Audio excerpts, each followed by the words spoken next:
시청자 여러분 안녕하십니까? 8월 13일 수요일 사사건건입니다. 간밤에 김건희 여사가 구속된 것과 관련해서 더불어민주당은 사필 규정, 국가 정상화의 신호탄이라는 입장입니다.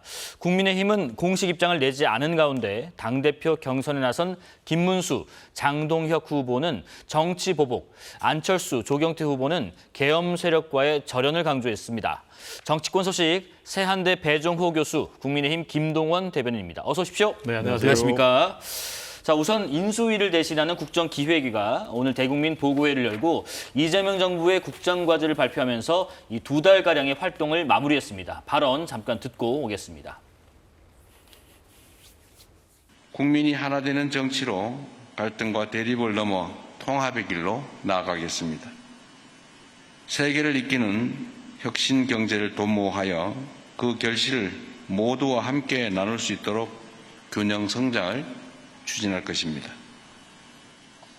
국민의 삶을 지키는 기본이 튼튼한 사회를 구축하고 국익 중심의 실용 외교로 국제 무대에서 당당하게 국익을 지켜내겠습니다. 지금 국정기획위가 제시한 국정과제 중에서 이제 특히 1호 국정 목표로 국민이 하나 되는 정치를 거론하면서 개헌과 검찰 개혁 등을 꼽았습니다. 이게 지금 민생보다 좀 시급한 과제인 것인지 국정기획에 대한 대국민 보고 평가를 각각 들어보겠습니다. 먼저 배 교수님. 네. 네. 결국은 이게 다 민생으로 연결된다 이렇게 봐야 되겠죠. 3대 국정 원칙을 밝혔고 네. 그리고 5대 국정 목표를 밝혔습니다. 물론 뭐 어느 정부나 국정의 원칙과 목표를 제시를 하는데 네. 윤석열 정권에서 12.3 비상계엄 내란으로 완전히 이 국정이 실종되고 외교까지도 파탄 상태, 안보까지도 파탄 상태이기 때문에 이번에 국정기획위에서 제시한 3대 국정 원칙 그리고 5대 국정 목표가 네. 좀 남다르게 전달이 됐다. 저는 개인적으로 이렇게 평가를 합니다. 네네. 3대 국정 원칙과 관련해서는 세 가지. 첫 번째로는 이제 경청과 통합. 이 부분과 관련해서는 윤석열 정권 3년 동안에는 전혀 경청이 없었죠. 통합이 없었죠. 자신에 대한 비판 세력들은 전부 반국가 세력으로 몰아가지고 척결의 대상으로 삼았고요. 네. 그리고 두 번째는 이제 공정과 신뢰와 관련해서도 윤석열 전 대통령 후보 시절에 공정, 정의 내세워서 정권을 잡았지만 공정은 완전히 실종이 됐죠. 검찰 권력 등 국가 권력기관을 내세워서 김건희 여사 비리를 은폐하고 방어하는 데 급급했기 때문에 그렇습니다. 그리고 실용과 성과와 관련해서는 역시 13 비상계엄 내란으로 민생과 또 경제가 완전 파탄 상태, 네. 그리고 외교 안보도 파탄 상태에 이르렀다. 이렇게 평가하지 않을 수가 없고요. 그리고 이제 5대 국정 목표와 관련해서는 말씀하신 대로 가장 첫 번째가 국민이 하나 되는 정치. 아시겠지만 윤석열 정권에서 완전히 양극화로 진영화로 나눠져 있었기 때문에 네. 이 부분이 이재명 정부에서도 굉장히 중요한 과제다. 다만 이것을 어떻게 실현할 것인가. 라는 것은 이재명 대통령 또 이재명 정부에서도 굉장히 난제가 아닌가 이렇게 생각이 되고 네네. 여러 가지가 있지만 이제 다섯 번째로 국익 중심의 외교 안보를 강조를 했어요. 네. 그런데 이것과 관련해서는 이제 우리가 잘 기억하겠지만은 윤석열 정권, 윤석열 대통령은 가치 외교를 내세워서 미국, 일본 중심의 외교만 하면서 결국은 국익이 크게 훼손이 됐다. 그리고 더 나아가서는 안보 문제까지도 크게 흔들렸고 남북 관계는 적대적 두 국가라는 그런 상황까지 네. 가서 지금 남북의 평화 공존이 굉장히 흔들리는 그러다 보니까 우리 남한의 안보까지 위협받고 있는 그런 상황이 아닌가 이렇게 생각이 됩니다. 예, 지금 다다음 주 25일에 한미 정상회담이 예정돼 있는데 그에 앞서서 대통령실에서는 일본과 먼저 정상회담을 펼친다고 지금 속보가 들어왔습니다. 이 대통령이 미국 방문에 앞서서 23일부터 24일까지 일본을 방문해서 이시바 총리와 정상회담을 한다는 속보 내용 들어와 있고요. 잠시 후에 두 분 의견도 좀 들어보겠습니다. 우선은 계속해서 그 국정기획위 대국민 보고 관련해서 3대 국정 원칙 또 5대 국정 목표 평가 한번 들어보겠습니다. 예. 이재명 대통령이 대통령직에 오른 지 이제 얼마나 됐습니까? 2달이 넘었죠. 예. 6월 3일 대선 이후에 바로 취임을 했습니다. 그래서 2달이 넘었는데 이제 2달이 넘으면요.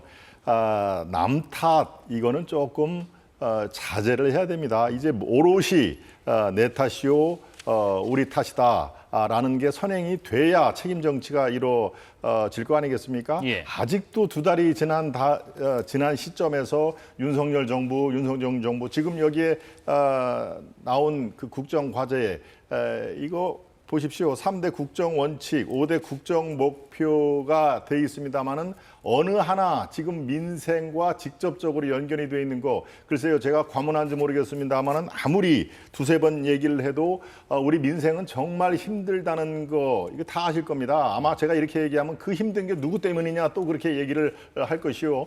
윤석열 전 대통령 탓 아니냐 이렇게 얘기를 조금 전에도 꺼내셨는데 이게 어떤 게 민생하고 연결이 되는 겁니까? 너무 두루뭉실하게 결국은 다 민생하고 연결이 된다. 정말 그렇습니다. 다음 주에 어떻게 살지, 다음 달에 우리가 뭘 먹고 살지를 지금 고민하는 게 바로 이 대한민국의 서민이자 중산층 아닙니까? 네. 그런데 너무 뜬구름 잡는 얘기를 강조를 하다 보니 바로 이렇게 두루뭉실한 얘기가 나옵니다. 자, 경청과 통합 저는 하나만 지적을 하겠습니다. 경청과 통합을 3대 국정원칙에 그것도 가장 먼저 내세웠지 않습니까?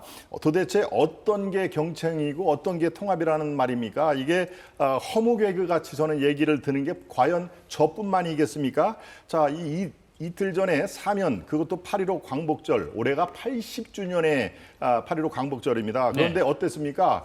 딱 두 사람만 예를 들었습니다. 뭐 한 30명 얘기를 제가 꺼낼 수가 있습니다만은 입시 비리로 구속이 된 조국 전 의원이죠. 그리고 또 윤미향 전 의원은 어떻습니까? 이른바 위안부 할머님들의 그 후원금을 횡령하지 않았습니까? 그것을 자기 뭐 피부 마사지라든가요. 제가 다 말씀드리기도 어려운 사적 용도로 쓴 게 이미 공소장에 다 나와가지고 유죄 취지로 구조소에 있는 분들을 지금 그것도 80주년 광복절에 꺼내 주었습니다.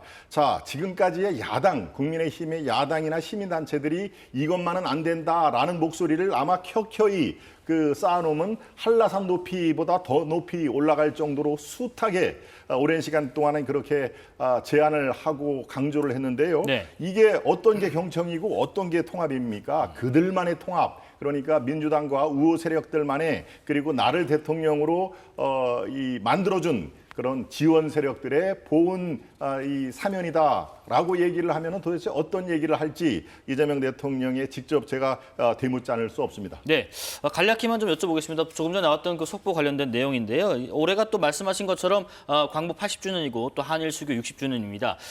방위를 해서 이재명 대통령이 이시바 총리와 어떤 부분에 대한 현안을 좀 주로 나누면 좋을지 한번 예상을 한번 들어보겠습니다. 네, 일단 뭐 미국을 앞서서 일본을 먼저 방문하고 그렇습니다.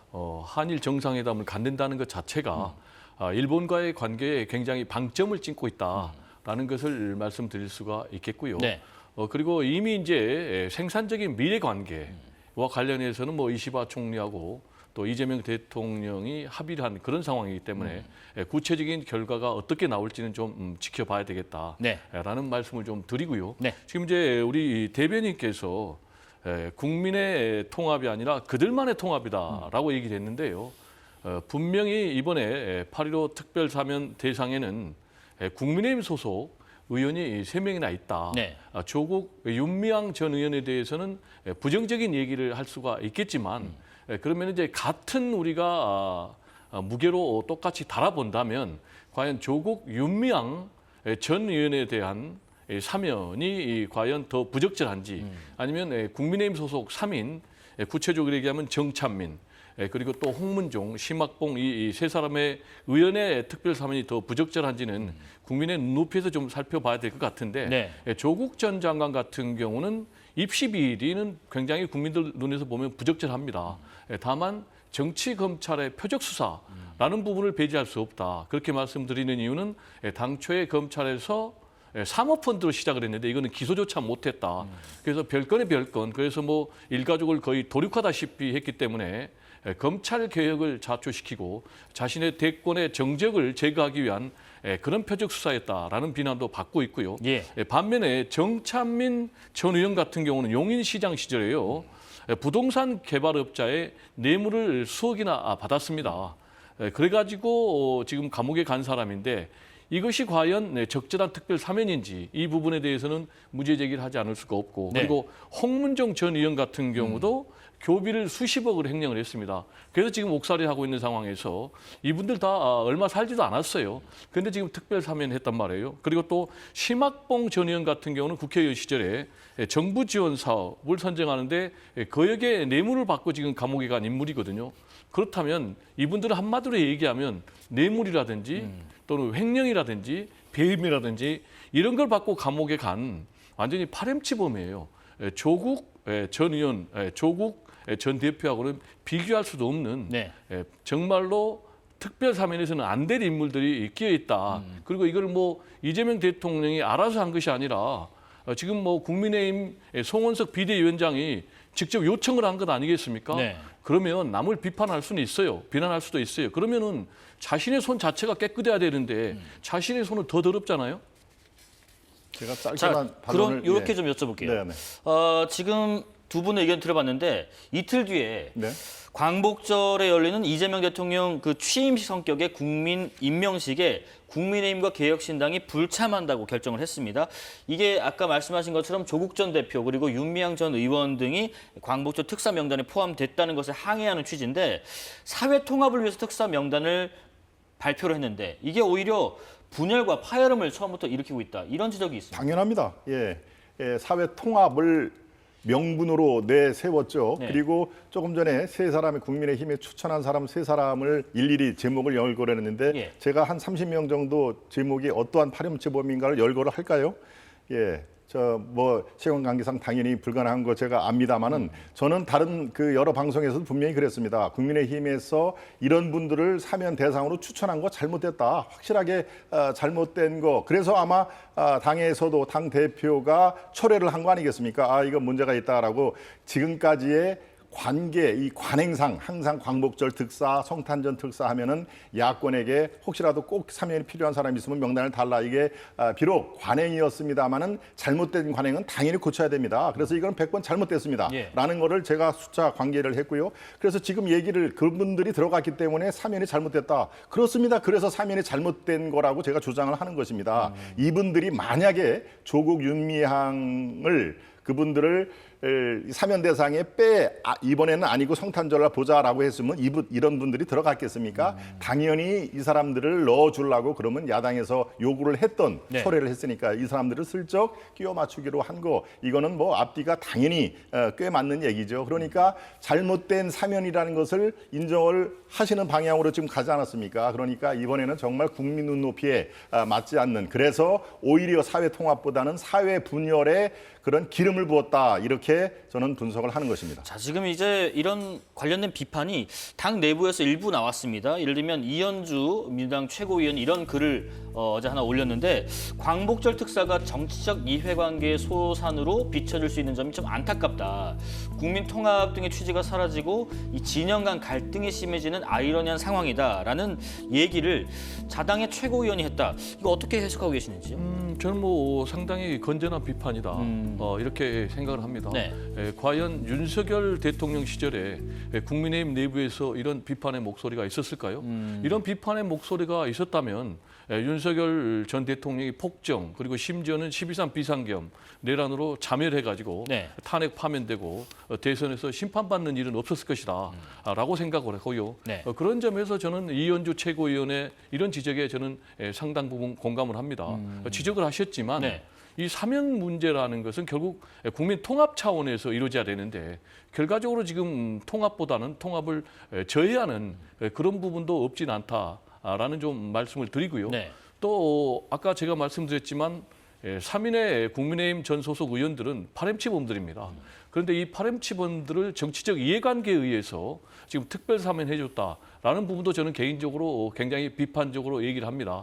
따라서 이런 부분에 대해서 비판을 넘어서 그럼 이제 대통령의 특별 사면권은 헌법이 보장한 고유의 권한인데 과연 지금의 제도가 맞느냐라는 근본적인 좀 우리 고민을 우리 사회가 해봐야 된다. 근본적인 고민. 라는 것과 관련해서 예. 지금 이현주 최고위원이 사면 요건 또 그리고 심사제도 개혁 이 부분과 관련해서 우리가 근본적으로 한번 고민해보자. 그래서 국회 차원에서 특위를 좀 만들어보자. 저는 이건 굉장히 좀 공감을 하고요. 네.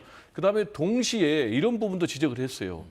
특별 사면도 있지만 그보다 선행되는 것이 뭐냐면은 검찰권이 남용이 됐기 때문에 그러면 남용된 검찰권의 희생자, 피해자들은 대통령이 특별 사면으로 저는 구제를 할 필요가 있다라고 봐요. 네. 따라서 원인이 되는 검찰권 오남용 이런 부분에 대해서는 근본적으로 방지할 수 있는 특별법도 필요하지 않나라는 생각도 좀 말씀드리고 싶습니다. 예, 각 당의 상황 이야기도 좀 해보겠습니다. 지금 민주당 신임 당대표인 정청래 대표가요, 어제 민주당 원로들을 만났습니다. 그런데 이 자리에서 정 대표를 향한 쓴소리가 터져 나왔습니다. 항상 잊지 말아야 될 게 있어요. 과유불급이에요. 과유불급. 과하면 모자라는 거 하면 못하다. 그런 뜻이에요. 특히 당정관계.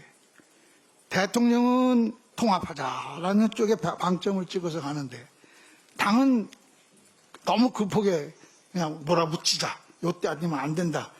정치 자체가 멸실됐다. 붕괴됐다. 이런 상황에 처해서 지금 현재 새로운 정치를 모색하는 길은 그것만 가지고는 안 된다는 걸 잊지 마세요.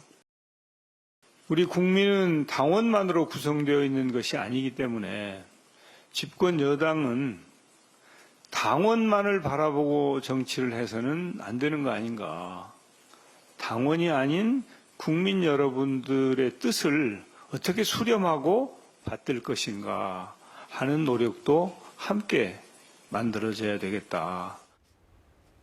집권 여당은 당원만을 바라보고 정치를 해서는 안 되는 것 아닌가. 또 모든 것을 정광석화처럼 해버려야 결과가 나오지만 그래도 과유불급이다. 이런 쓴소리를 했는데 이게 지금 어떤 것을 염두에 두고 이런 원로들이 발언했을까 싶습니다. 한번 들어보겠습니다. 예, 역시 정치 원로들의 얘기 참 고언으로 받아들여야 되는 시점이라고 저는 봅니다. 네. 저분들이 욕심이 있었다면은, 즉 다시 뭐 총선에 출마하고 국회의장을 한 번 더 하고 싶고라는 욕심이 있었으면은 아마 이재명 대통령에게 잘 보이기 위해서라도 저런 쓴소리가 안 나왔을 것입니다만은 정말 이제 모든 것을 내려놓고 민주당의 원로로서, 대한민국 정계의 원로로서 저 한마디 한마디가 저는 다 공감이 갑니다. 저는 저 원로들의 그 말이 정청래 대표뿐만이 아니라 이재명 대통령에도 다 두 가지로 이 포석을 했다라는 얘기입니다. 이 정청래 대표는 여러 가지 얘기를 했는데 그중에서 개혁 얘기를 아주 수도 없이 얘기를 했죠. 개혁은 폭풍처럼 몰아쳐서 전광석화처럼 끝내겠다라는 얘기를 여러 번 얘기를 했습니다. 네. 그리고 전광석화처럼 끝내겠다는 아예 시점도 얘기를 했죠. 바로 추석 때 내려가는 귀향길에서 바로 KBS 방송을 듣고 여러분들께서 개혁이 완수된 노라를 알려드리겠다라는 그 비유적인 표현까지 썼습니다. 아예 2달 안에 모든 것을 휘몰아치면서 얘기를 했는데요. 그러니까 바로 이 과유불급이라는 얘기가 나오는 겁니다. 예. 그래서 정청래 이제 그 당대표로 그 이상의 이제 대권 행보에 나서는 거 이거 속도 조절해야 된다. 아마 정청래 대표는 이재명 대표도 대통령이 되는데 나라고 못할 리가 없다라고 하면서 상당히 이제 정광석화보다 더 빠르게 이것을 추진을 할 가능성이 있습니다. 왜? 당원들은 그걸 원하니까 당원의 입맛에 맞게 하는 것이고요. 또 한 가지 이재명 대통령에도 쓴소리를 한 셈이나 다름이 없습니다. 바로 이재명 대통령이 한마디로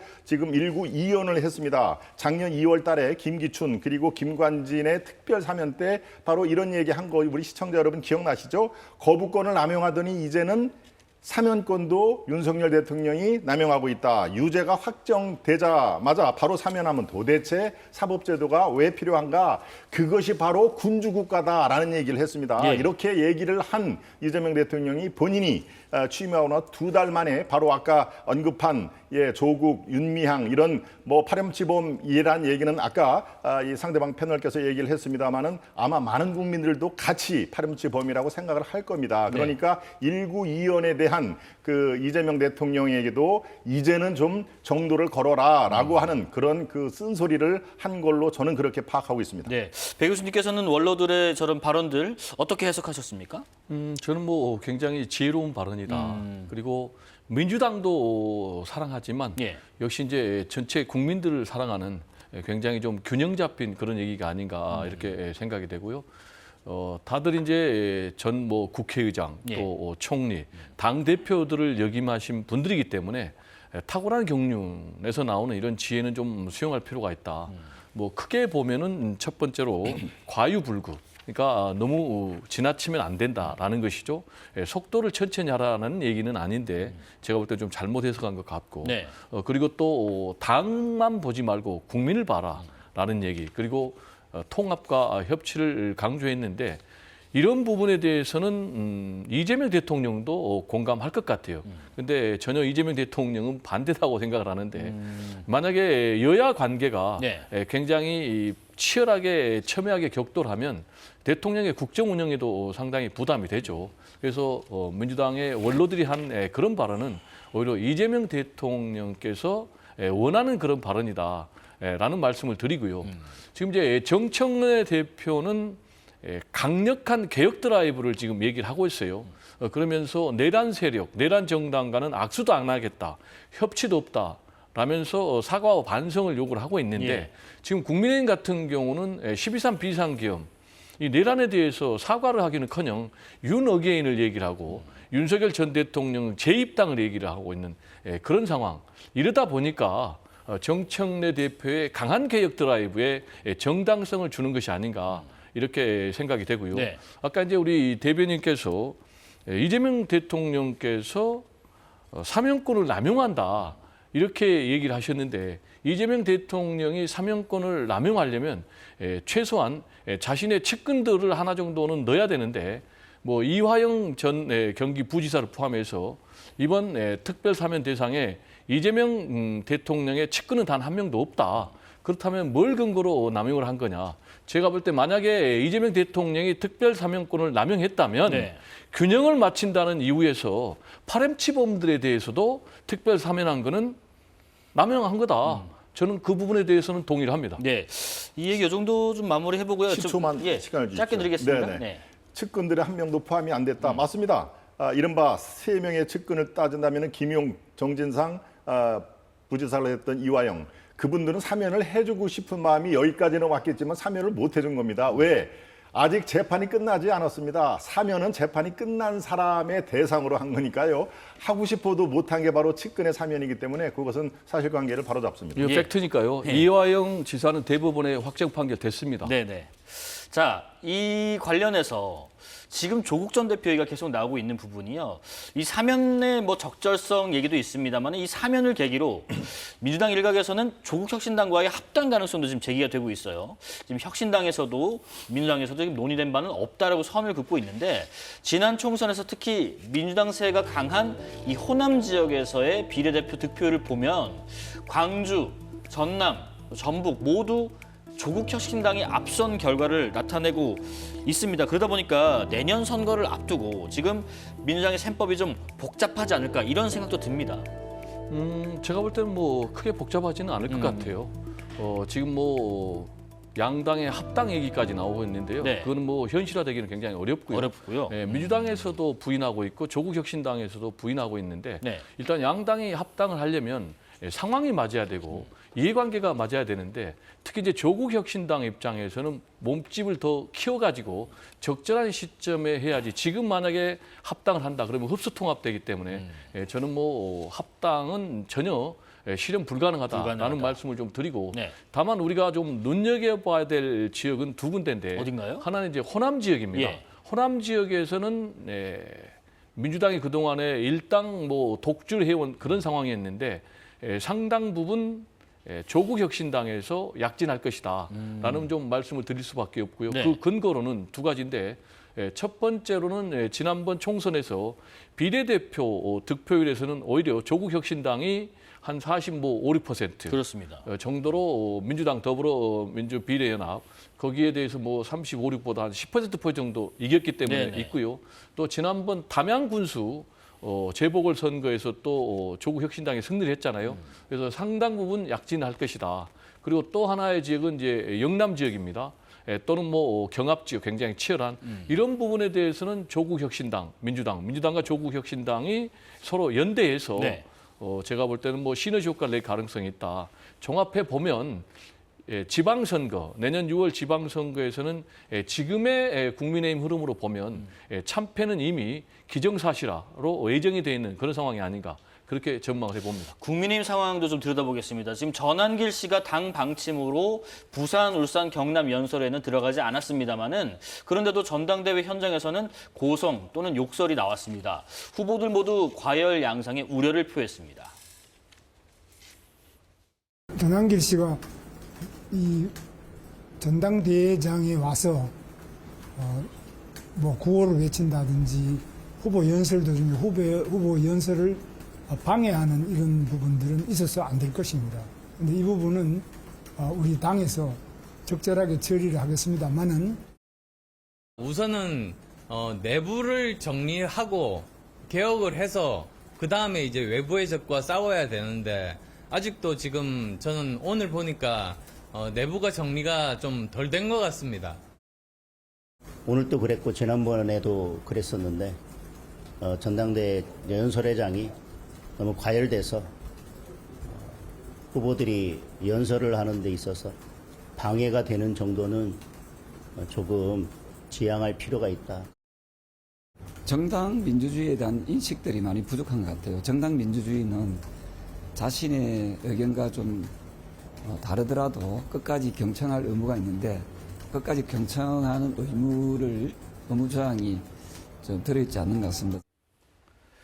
지금 당 내에서 또 당 안팎에서 이런 얘기가 나옵니다. 이게 전당대회가 아니라 분당대회 아니냐 이런 말이 나올 정도로 지금 당내 통합이 최우선 과제인데 이게 지금 과열 양상 또 이렇게 상당히 극명하게 입장이 엇갈리는 상황에서 과연 이 최우선 과제 당내 통합이 가능하겠느냐 이런 우려가 나와요.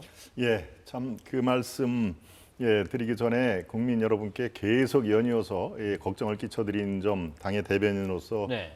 정말 참 송구하다는 말씀을 진심으로 드립니다. 분당 얘기까지 지금 앵커께서 언급을 해주셨는데 그 정도로 당이 상당히 분열된 이렇게 양상 있는 것만은 뭐 숨길 수 없는 사실입니다만은 박근혜 대통령 탄핵 때와 약간 비교를 하실 필요가 있습니다. 박근혜 대통령 탄핵 이후에 실제로 당이 분열이 됐죠.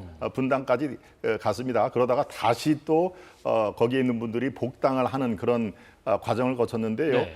이번에 그 4월 4일 윤 전 대통령의 탄핵이 기정사실화되고 나서 당이 어떤 분열 모습이 있습니다만은 이른바 탄핵에 반대했다는 반탄과 찬탄의 어떤 그 세력들이 상당히 이 분열 양상을 보인 그런 상황이지만 분당까지 지금 가지는 않았습니다. 앞으로는 어떻게 될 것이냐? 분당은 안 된다라는 말씀을 제가 말씀을 드립니다. 네. 지금 분당이 돼서 모든 사람이 다 배가 난파선이 되기를 원하는 사람이 당내에서는 없습니다. 그러니까 서로 이해관계라든가 노선이라든가 자기 정치 철학에 따라서 상당히 분열과 거친 말이 오가는 것은 숨길 수 없는 사실이지만 이것은 22일 또는 결선 투표를 가면은 25일 날 당대표가 선출이 되거든요. 네. 이것은 그야말로 찬탄이든 반탄이든 그 대표 주자가 당을 책임지면서 이거는 자연스럽게 그 강을 건널 수가 있다. 그렇지 않으면 모두 다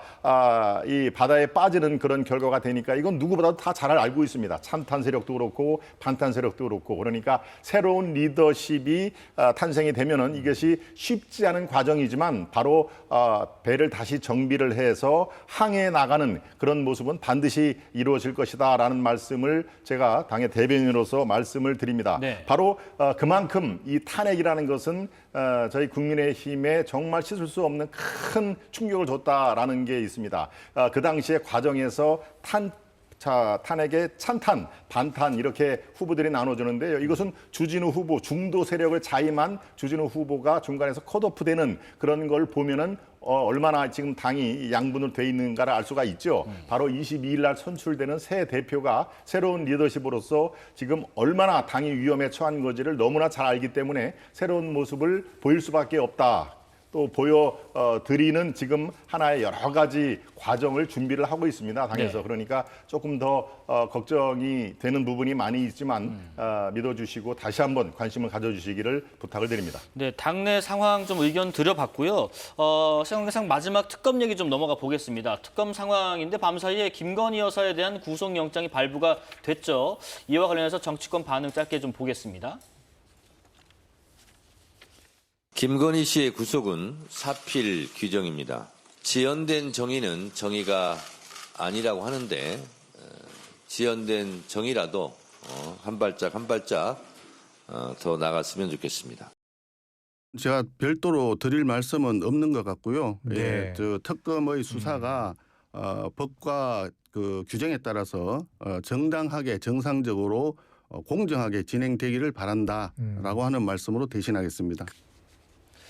지금 저 취재 결과 이제 구속심사에서는 판사가 이런 얘기를 했다고 합니다. 목걸이는 진품, 가품 이런 얘기는 별건이다라고 하면서도 김 여사에게 질문을 딱 하나 했다고요. 근데 또 그거는 목걸이를 받았느냐라는 질문이었다고 하는데 이걸 어떤 요인을 해석해야 될지 법원 구속영장 발부에 이 부분이 결정적인 요인이 된 건지 궁금하네요. 네, 예, 결정적인 영장 발부의 요건이 됐다 이렇게 봅니다. 네. 증거인멸을 영장 발부 이유로 꼽았는데요. 증거인멸의 핵심 이유는 결국 김건희 씨의 거짓말입니다. 김건희 씨의 거짓말의 상징적인 그 질문이 판사가 목걸이 받았냐라고 했는데 김건희 씨가 받지 않았다라고 얘기를 했고 네. 이 부분과 관련해서는 뭐 3차례나 그 전에 거짓말을 했는데 영장 전담 판사 앞에서도 거짓말을 했기 때문에 판사 입장에서 영장을 발부를 한 것인가 아닌가 이렇게 저는 생각이 되고요. 네.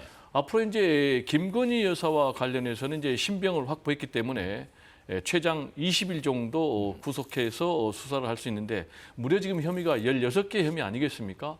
그런데 다들 지금 혐의 하나하나가 중대한 거의 뭐 국기문란에 해당되는 그런 혐의이기 때문에 네. 저는 뭐 법에서 엄중한 단죄가 내려질 것이다 이렇게 보여지고요. 네. 이런 이제 김건희 여사 그리고 더 나아가서는 윤석열 전 대통령하고는 확실하게 선을 그어야지 국민의힘의 미래가 있는데 국민의힘에서는 여전히 윤석열 전 대통령을 안고 가겠다라는 그런 입장. 그리고 12.3 비상계엄을 통해서 무슨 사람이 죽었느냐, 사람이 다쳤느냐 이런 지금 주장을 하는 후보가 당선이 확실시되는 그런 국민의힘의 미래는 없다. 그래서 지금 언론에서는 국민의힘 상황을 찬탄 대 반탄 세력의 대결로 그렇게 보고 있는데 제가 볼 때는 찬탄 대 반탄의 대결 구도는 적확한 표현이 아니다. 오히려 찬란 대 반란. 즉 뭐냐. 12.3 비상계엄 내란을 찬성하는 세력. 그리고 12.3 비상계엄 내란을 반대하는 세력. 이 두 세력이 격돌하고 있는데 안타깝게도 12.3 비상계엄 내란을 찬성하는 그런 후보들이 지금 뭐 분위기를 주도하고 있고 당선이 확실시되고 있는 상황에서 국민의 미래도 물론이고 보수의 미래도 물론이고 대한민국 정치권의 미래가 굉장히 암울하다라는 네. 말씀을 좀 드립니다. 마지막 그 질문 들어볼게요. 지금 국민의힘 유상범 원내수석 부대표가 그런 얘기했습니다. 어제 특검이 구속영장 청구 사유로 제출했던 적시한 3가지 혐의하고 무관하게 이 목걸이는 전혀 관계가 없는 내용인데 주요 범죄 사실과 관계없는 별건 수사를 무차별적으로 하고 있다. 이런 비판에 대해서는 당에서 어떤 입장이십니까? 비판도 가능하지요. 네. 이른바 지금 3가지 제목의 영장 청구 사항은 딱 이 규정이 되어 있습니다. 거기에 목걸이 같은 경우에는 글쎄요 진술이 오락가락하는 것도 있지만 거기에 영장 청구의 주된 사유는 빠졌죠. 그런데 조금 전에 앵커께서 말씀하셨는지 목걸이 받았습니까? 라는 그 한마디는 바로 지금까지의 진술 그 신뢰성을 좌우한다는 그런 의미에서 제가 영장 발부된 거 저도 동의를 합니다마는 네. 유상범 수석 부대표가 한 것은 별건 수사로 지금 초토화를 시키고 있다. 이제 이런 취지 아니겠습니까?